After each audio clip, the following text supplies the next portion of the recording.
وفاقی کابینہ کا اجلاس کیا ہو اور پاکستان کی جو وفاقی کابینہ ہے اس کا یہ اعلامیہ ہو. کسی صورت بھی کور کمانڈرز کی کانفرنس کا اعلامیہ یہ معلوم نہیں ہوتا. آپ کہیں گے وہ کیسے؟ آپ کو اعلامیہ کے چیدہ نکات بتا دیتے ہیں جس سے آپ کو اندازہ ہوگا کہ جو فیلڈ مارشل صاحب ہیں وہ آلریڈی جو ڈومین اپنی کریٹ کر چکے ہیں اور جس طریقے سے چیزوں کو ایڈریس کرتے ہیں اور ان کے کور کمانڈرز ساتھ ان کے جس طرح کا پھر اعلامیہ جاری ہوتا ہے وہ تو ایسے ہی لگ رہا ہے کہ وہ ہیڈ آف اسٹیٹ ہے اور تمام لوگ جو انہیں سامنے سے مشورے دے رہے ہیں وہ وزراء کے طور پر ہیں اور ایک ہیڈ آف اسٹیٹ کے طور پر یہ سارا بیانیہ جو ہے وہ دیا جا رہا ہے.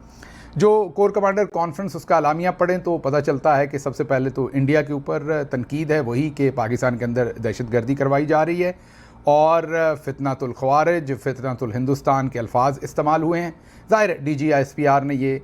کور کمانڈر کانفرنس کا اعلامیہ جاری کیا ہے تو الفاظ اور ٹرمینالوجی تو وہی یوز ہونی ہے اور اس میں ہندوستان کو وارن کیا گیا ہے کہ پاکستان کے اندر یہ نہ کرے اور پھر بتایا گیا ہے کہ ہندوستان کس طریقے سے دوسرے ملکوں کی زمین کو استعمال کرتے ہوئے یا تیسرے ملک کو اس میں انوالو کر رہا ہے. غالباً اشارہ چائنا کی طرف کیا گیا ہے کہ پاکستان اور ہندوستان کی جو کشیدگی ہے اس میں ہندوستان چائنا کو انوالو کرنے کی کوشش کر رہا ہے اور ساتھ ساتھ ظاہر ہے افغانستان کی طرف بھی ایک اشارہ ہوگا کہ وہاں کی زمین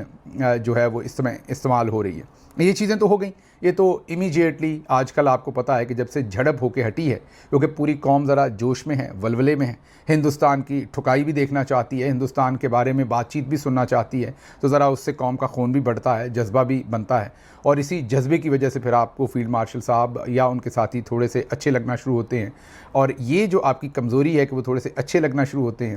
اس کا انہیں بہت ہی زیادہ کک ملتی ہے انہیں. اس لیے اب کسی بات میں انڈیا ہو یا نہ ہو لیکن اب ہم بار بار انڈیا کا ذکر ہر جگہ کرتے ہیں. حالانکہ یہی کور کمانڈر کانفرنسز ہوتی تھیں آج سے 2 مہینے پہلے تک ہوتی تھیں. گارڈین بتاتا تھا کہ ہندوستان پاکستان کے اندر آ کے لوگوں کو مار رہا ہے. صرف خبر نہیں دیتا تھا ایک تفصیل دیتا تھا کہ کیسے سیالکوٹ میں فلاں شخص کو مارا گیا را نے کیسے اس کے لیے لوگوں کو بھرتی کیا کون سا پاکستانی تھا اسے مڈل ایسٹ کے کس ملک میں کتنی رشوت دے کے 7 لاکھ روپے رشوت دے کے اسے بھرتی کیا وہ پاکستان پہنچا اس فلائٹ سے پہنچا اس طریقے سے آ کے فلاں مسجد سے نماز پڑھ کے نکلتی ہوئی اس شخصیت کو انڈیا نے قتل کروا دیا. لیکن ہم خاموش رہے سناٹا. پھر ان کے بار بار بتا چکا ہوں مجھے پتا ہے کہ یہ ریپیٹیشن ہے بٹ معذرت کیونکہ یہ ٹاپک ہی ایسا ہے.